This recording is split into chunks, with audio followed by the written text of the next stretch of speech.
যদি তোর ডাক শুনে কেউ না আসে, তবে একলা চলো রে।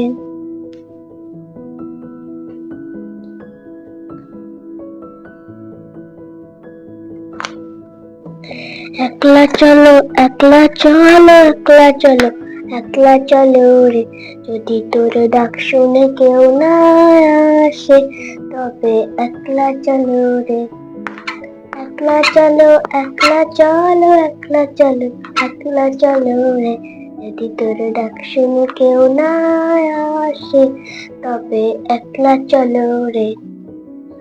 যদি তোর ডাক শুনে কেউ না আসে, তবে একলা চলো রে। আমি আমার বন্ধুদেরকে কতবার ডাকলাম, চল ওই নতুন হেসেল থেকে কিছু খেয়ে আসি। বললো না, আমরা যাব না। তাই বলে কি আমি আসবো না? তাই কি কখনো হয়? তাই আমি চলে এসেছি। তবে আমি তো জানি না আজ কি রান্না হবে। দেখা যাক কি রান্না হয়।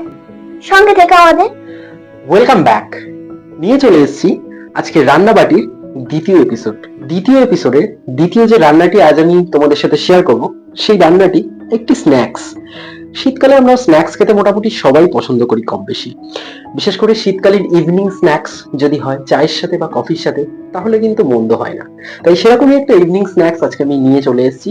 আজকে আমি এই রেসিপিটি তোমাদেরকে শেখাবো, আর তোমরা এই রেসিপিটি দেখার পরে বাড়িতে কিন্তু অবশ্যই ট্রাই করে খেও। তবে কি রান্না থাকছে, রান্নাটির নাম এবং কি কি উপকরণ লাগছে সেটা তো আমি তোমাদেরকে দেখাবো।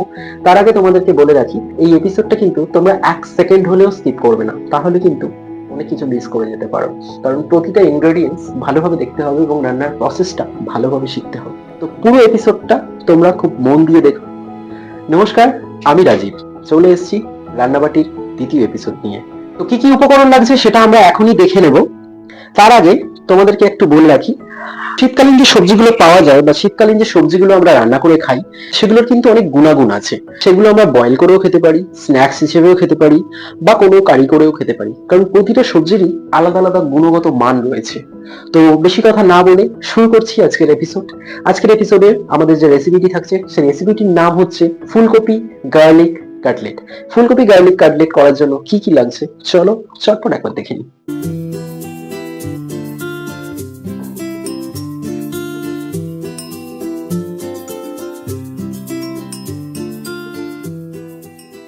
ফুলকপি গার্লিক কাটলেট বানানোর জন্য কি কি ইনগ্রেডিয়েন্টস লাগছে সেটা তোমরা দেখে নিয়েছি। আমাদের প্রথমে পুরো ইনগ্রেডিয়েন্টস গুলো একটা বোলের মধ্যে মিক্স করতে হবে। তো সেটার জন্য প্রথমেই আমি একটা মিক্সিং বোল নিয়ে নিলাম। মিক্সিং বোলে আমরা এক এক করে প্রতিটা ইনগ্রেডিয়েন্টস দিয়ে দেবো। তার জন্য একটা বড় স্পুন নিলাম। তো আমরা একটা ছোট সাইজের ফুলকপিকে গ্রেট করে নিয়েছি। আমরা কিন্তু ফুলকপিটাকে কাঁচা গ্রেট করে নিচ্ছি।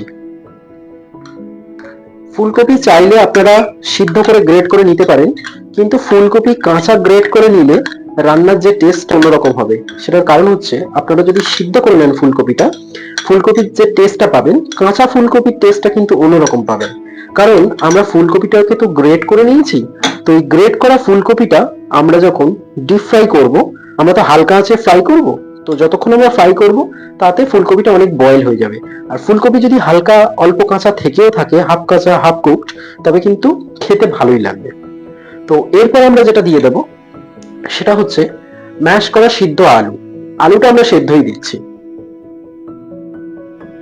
মোটামুটি আমরা সব আলুই দিয়ে দিচ্ছি। একটা মাঝারি সাইজের আলু নিয়ে নিয়েছি। এবার আমরা যেটা দিয়ে দেবো সেটা হচ্ছে রসুন কুচি।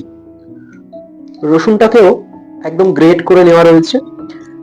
রসুনের পরিমাণটা বেশ অনেকটাই রয়েছে, কারণ গার্লিকের পরিমাণটা বেশি দিতেই হবে।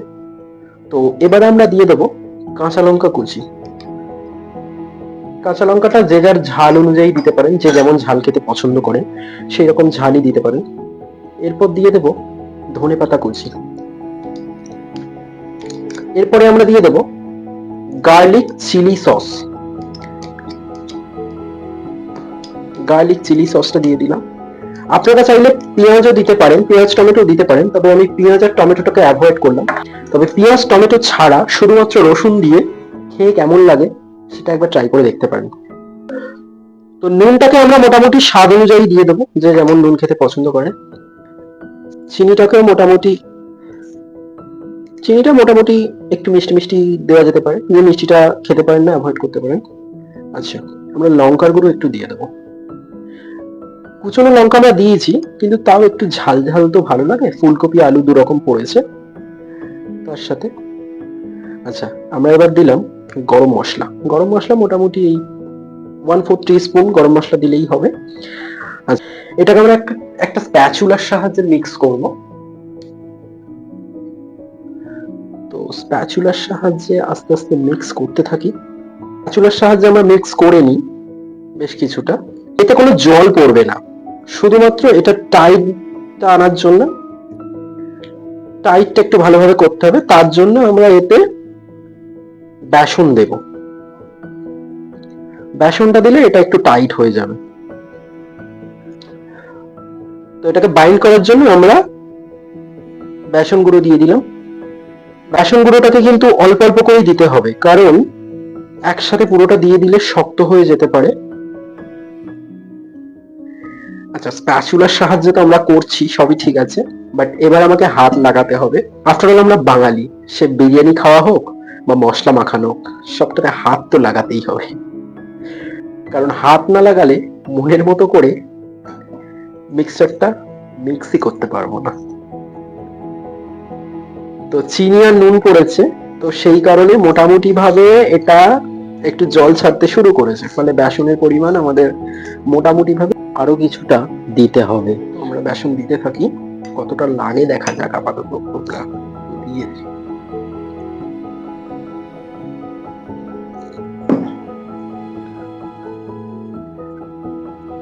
আমার মনে হচ্ছে বেসনটা পুরোটাই লেগে যাবে, বেসনটা পুরোটা দিয়ে দিই।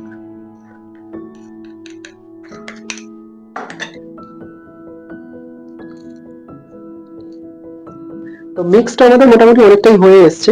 এবার আমরা এটাকে কাটলেটের শেপ দেব। তো আমি একটু হাত ধুয়ে ফিরে আসছি 1 মিনিট পরে। তো কাটলেটের মিক্সিংটা হয়ে গেছে, তো এটাকে আমরা শেপ দেব। তার জন্য আমরা একটা প্লেট নিয়ে নিলাম, প্লেটটা রাখলাম। আমরা একটু সাদা তেল বা সর্ষের তেল নেব, কাটলেটটা তাহলে শেপ দিতে সুবিধা হবে। সাদা তেলটা শুধুমাত্র আমরা হাতে মাখিয়ে নেব কাটলেটটা প্রপার শেপ দেওয়ার জন্য। আমরা মোটামুটি ভাবে কাটলেটের যে শেপটা হয় গোল, আমরা সেই শেপটাকেই এখানে দেব।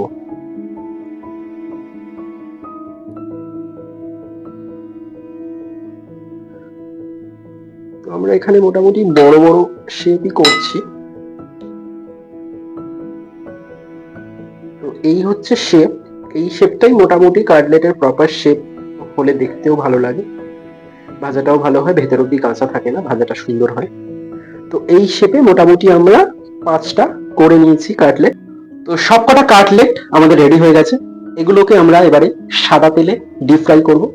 এগুলোকে শ্যালো ফ্রাই করাই যায়, তবে শ্যালো ফ্রাই করলে টেস্টটা যতটা না হবে, ডিপ ফ্রাই করলে তার টেস্ট আরো দ্বিগুণ হবে, তাই আমরা সবকটাকে ডিপ ফ্রাই করে নেব।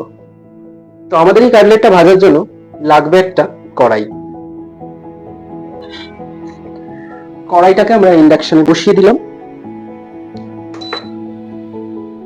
কড়াইটা একটু গরম হোক, তারপর আমরা সাদা তেল দিয়ে দেবো। এটা সাদা তেলে বা যে কোনো রিফাইন অয়েলে ভাজলেই ভাজাটা খুব সুন্দর হবে। তো কড়াই গরম হয়ে গেছে, আমরা এবার সাদা তেলটা কড়াইতে ঢেলে দেবো।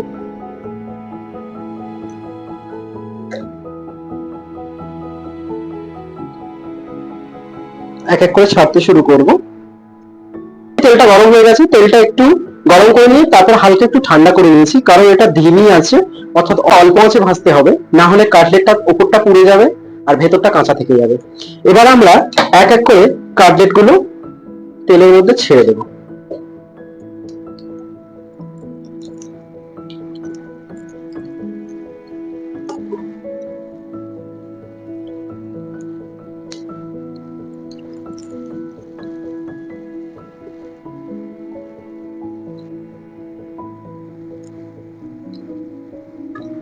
আমরা যদি গ্যাস ওভেনে এটা ভাজি, তাহলে মোটামুটি ওই মিডিয়াম টু লো ফ্লেমে ভাজতে হবে। আর ইন্ডাকশনে যদি আমরা ভাজি, তাহলে ডিপ ফ্রাই মোডে মোটামুটি 80 to 100 এর মধ্যে রেখে করলেই হয়ে যাবে। একটু মোটামুটি গোল্ডেন ব্রাউন হলেই আমরা আর এক পিঠ উল্টে দেবো।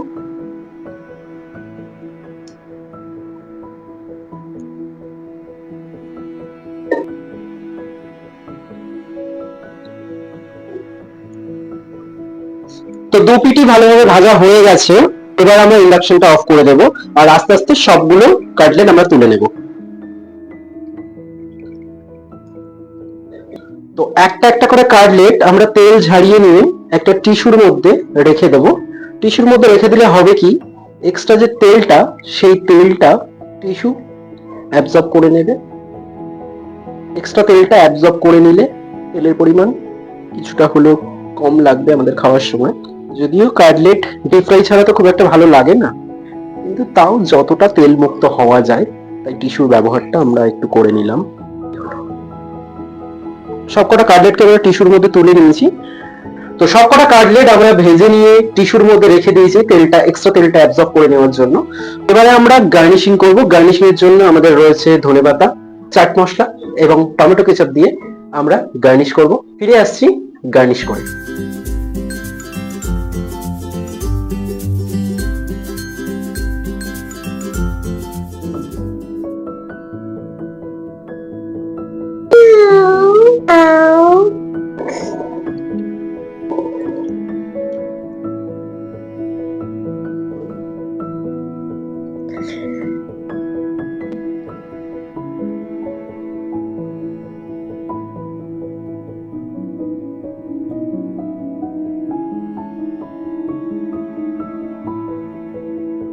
Wow, so delicious.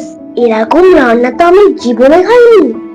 আমি মাছ মাংস বেশি খেতে পারি, কিন্তু এগুলো খারাপ নয়।